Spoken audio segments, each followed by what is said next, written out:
Assalamualaikum warahmatullahi wabarakatuh. Kami kembali hadir dengan laporan mendalam mengenai perkembangan rapelan kenaikan pensiun tahun 2025. Informasi ini kami susun khusus bagi Bapak dan Ibu pensiunan ASN, TNI, dan POLRI yang menantikan kejelasan baik soal besaran rapel, alasan perubahan angka, hingga alur pencairan yang sebenarnya. Dengan izin Allah, seluruh uraian akan disampaikan secara lugas, ringkas, dan terpercaya. Mari kita mulai dengan pertanyaan yang selama ini menggantung. Mengapa nominal baru diumumkan belakangan? Apa penyebab perbedaan jumlah antar kategori? Dan kapan dana rapel akhirnya masuk ke rekening? Untuk menjawab semua itu, kita perlu memahami bahwa proses kenaikan pensiun tidak terjadi dalam satu fase pendek. Pembahasannya sudah berlangsung sejak akhir 2023 ketika pemerintah menyiapkan arah fiskal dan melihat proyeksi inflasi untuk 2 tahun ke depan.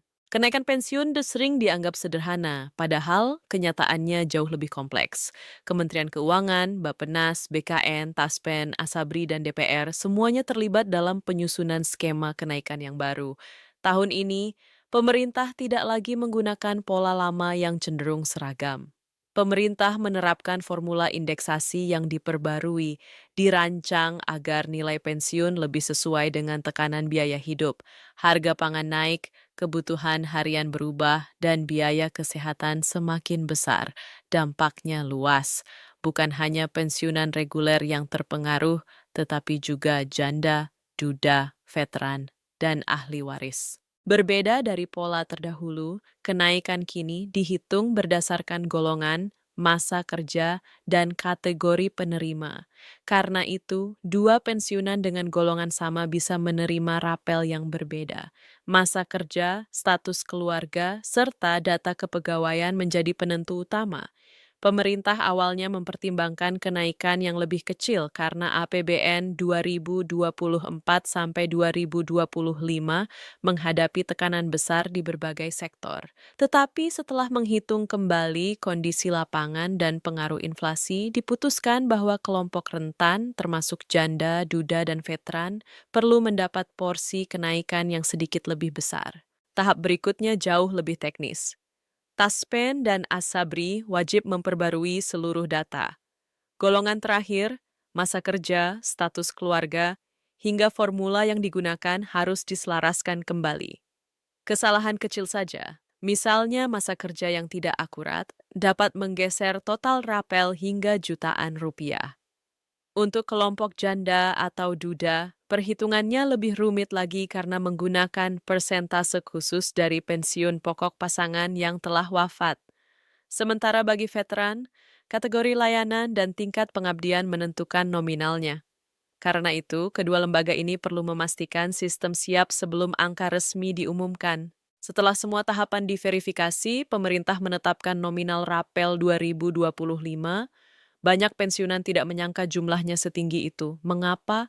Karena rapel mencakup periode yang panjang dari awal tahun hingga menjelang pencairan. Seorang pensiunan golongan 2 atau 3 yang menerima pensiun 3 hingga 4 juta rupiah per bulan akan melihat rapel yang bisa mencapai 2 sampai 3 kali pendapatan bulanannya. Untuk masa kerja lebih panjang atau golongan lebih tinggi, nominalnya bisa melampaui itu. Perlu dicatat, pemerintah memastikan rapel diberikan utuh. Tidak ada cicilan, tidak ada potongan, dan tidak ada pembagian berdasarkan gelombang antar kelompok. Semuanya dirancang agar hak pensiunan diterima penuh dan tidak menimbulkan kebingungan. Sekarang kita masuk pada inti yang paling banyak ditunggu. Bagaimana alur pencairannya? Disinilah peran dokumen SP2D sangat menentukan. SP2D adalah dasar hukum bagi bank-bank penyalur untuk melakukan transfer dana APBN ke rekening pensiunan. Tanpa dokumen ini, bank tidak dapat mengirim dana karena mekanisme APBN harus mengikuti prosedur resmi. SP2D diterbitkan KPPN setelah data dari Taspen dan Asabri dinyatakan benar, lengkap, dan sesuai ketentuan. Jika satu tanda tangan saja tertunda, pencairan otomatis mundur. Begitu SP2D terbit, barulah bank-bank seperti Mandiri, BRI, BNI, BTN, dan bank daerah menjalankan bulk transfer. Sistem ini memungkinkan jutaan transaksi dikirim dalam waktu yang sama. Namun, jam masuknya dana bisa berbeda. Ada yang muncul pagi, ada yang siang, ada yang sore. Ini bukan keterlambatan, melainkan bagian dari proses teknis dan antrean sistem.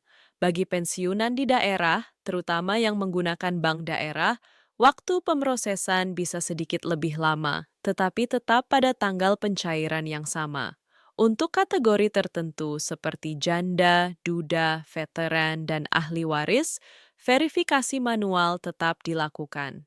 Langkah ini penting untuk menghindari kesalahan data atau ketidaksesuaian status keluarga.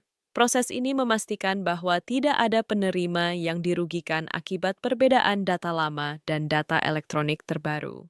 Lalu bagaimana perhitungan nominalnya? Dengan indeksasi yang baru, kenaikan dihitung berbeda antar golongan.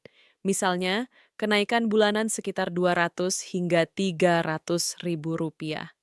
Jika dikalikan periode rapel 8 hingga 11 bulan, totalnya dapat mencapai 2 hingga 3 juta rupiah. Bagi veteran, janda, atau duda, penyesuaian tambahan membuat angkanya bisa lebih besar lagi. Sistem juga memberikan perhatian khusus kepada golongan I dan II yang dinilai lebih rentan secara ekonomi.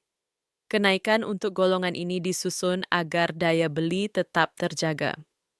Penting juga dipahami bahwa rapel tahun ini terasa lebih besar karena akumulasi masa tunggu lebih panjang dibanding beberapa tahun sebelumnya. Saat kebijakan berlaku sejak awal tahun, tetapi perhitungannya baru rampung di pertengahan hingga akhir tahun, otomatis selisih kenaikan menumpuk dan menjadi rapel yang besar. Kita beralih ke dinamika antar lembaga. Kementerian Keuangan mengatur anggaran, merilis SP2D, dan menentukan mekanisme pembayaran. BKN memastikan akurasi data kepegawaian, Taspen dan Asabri menghitung dan menyalurkan dana. DPR mengesahkan anggaran termasuk indeksasi tambahan. Jika satu tahap saja belum selesai, tahapan berikutnya tidak bisa berjalan. Karena itu koordinasi lintas lembaga sangat menentukan kecepatan proses. Setelah rapel selesai dibayarkan, pemerintah sudah menyiapkan langkah berikutnya. Ada pembahasan mengenai keberlanjutan fiskal jangka panjang dana pensiun. Pemerintah perlu menjaga keseimbangan APBN, tetapi di saat yang sama wajib memberikan penghormatan yang layak bagi para pensiunan. Karena itu, opsi penyesuaian indeksasi untuk 2026 mulai dikaji. Bila ekonomi stabil, penambahan indeksasi tetap mungkin dilakukan. Bila beban fiskal meningkat, penyesuaian lebih hati-hati akan diambil. Semua ini menunjukkan bahwa perhatian pemerintah tidak selesai saat rapel cair. Ada rencana jangka menengah agar tunjangan pensiun tetap relevan, terutama untuk menghadapi inflasi dan biaya hidup yang terus bergerak naik. Artinya, perkembangan kebijakan tetap perlu dipantau setelah pencairan selesai. Kesimpulannya, perjalanan panjang mulai dari penyusunan kebijakan, penghitungan ulang, verifikasi data, hingga pencairan dana bukanlah proses yang singkat. Tetapi tujuannya hanya satu, memastikan Bapak dan Ibu menerima hak pensiun secara utuh, tepat waktu, dan sesuai peraturan. Rapelan yang besar ini bukan sekadar angka, tetapi bentuk penghargaan negara atas pengabdian panjang Bapak dan Ibu. Sebagai catatan, seluruh informasi ini bersumber dari penjelasan resmi pemerintah, Kementerian Keuangan, Taspen, Asabri, dan regulasi yang telah dipublikasikan. Namun, kebijakan selalu dapat berubah menyesuaikan kondisi dan keputusan terbaru.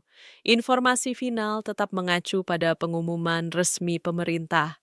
Terima kasih telah mengikuti laporan ini.